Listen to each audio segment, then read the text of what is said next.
Farhang Foundation is proud to be the cultural partner on this exceptional and historical exhibition. Shirin Neshat, I Will Greet the Sun Again. We are so proud of this work that is a retrospective for the 30-year career of this legendary artist. And we are delighted to work with the fabulous Broad Museum in presenting this. I have to thank everyone at the Broad for everything they've done to make this a reality. And I have to thank the amazing Shirin Neshat for the gift that she has given us. She's really an extraordinary artist, and we are delighted to have a small hand in sharing this beautiful exhibition with the entire community in Los Angeles and Southern California, and in fact all of United States and the world.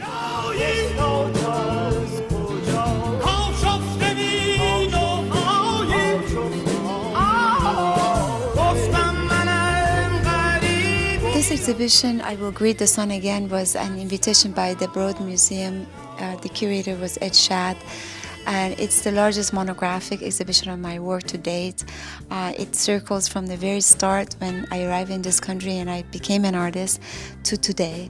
And so it's really meant to show the development, the evolution of an artist's work that somehow reflects also their personal journey in this planet, and how the first work shows her nostalgic look into Iranian society, and then later the Islamic Revolution, to later to the Book of Kings, which is about the Green Movement, some of the videos I made, and then slowly shifting away from Iran and looking at other nations and their history, and eventually coming back to America.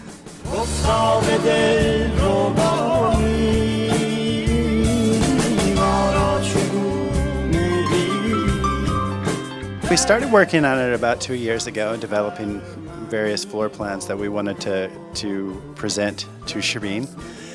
We were so happy that I guess it was about 18 months ago, we had a meeting with Shirin in her studio in Brooklyn, discussed the idea, and during that meeting she presented her new work, which had not been made yet, called Land of Dreams, which was going to be made for this exhibition. And so listening to the concept, the director of the museum, Joanne Heiler, and myself absolutely were overwhelmed by the opportunity and overwhelmed by this great moment to present this work in Los Angeles.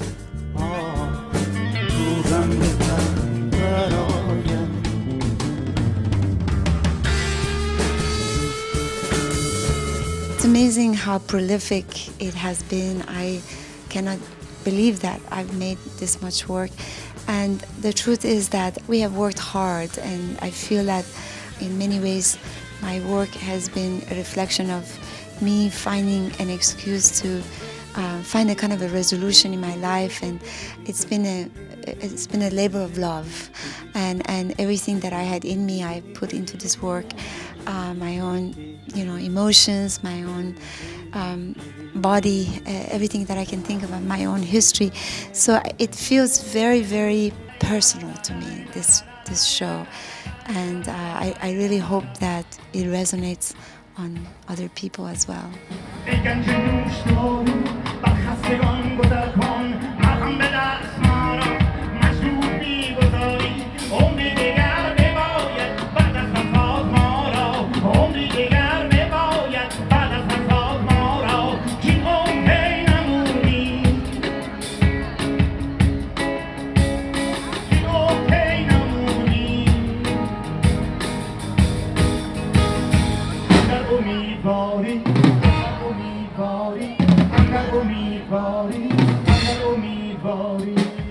I owe so much to Farhang Foundation, to Mr. Razi Ali Reza Ardakani, for helping us to spread the word, to bring the Iranian community to learn about this show, and I think that without that, this show would have been a loss. It would have been a miss of an opportunity, because my whole interest was to really come back to LA to communicate with the largest community of Iranians outside of Iran, and a city that I have very strong feelings for. It's the city I arrived the first time.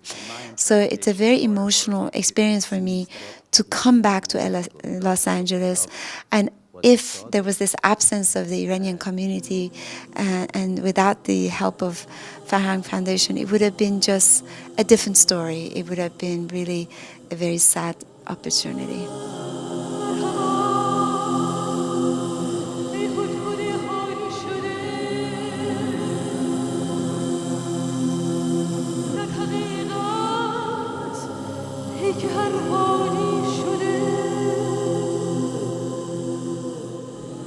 Logic of the Birds, which was the first half of the show, was a piece that it was an inspiration by Mantaroteir Attar, and we did a collaboration 25 years ago. We decided that for this amazing retrospective, we can't not have this piece because it was the beginning of Shirin dealing with stage productions or film instead of just visual arts.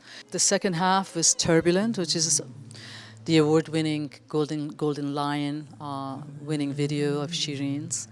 And I'm really glad it went well because it's quite difficult to perform that piece live. It takes a lot out of you emotionally, but also vocally. It's a lot of different techniques, you know, the tribal techniques, some Persian classical music, some Indian raga singing, and some Eskimo throat singing, but it all in the context of this lament of this Islamic woman under so much suppression. It just feels like it all came together, and it almost is, it's not an intellectual thing, it's a human, it's an emotional thing.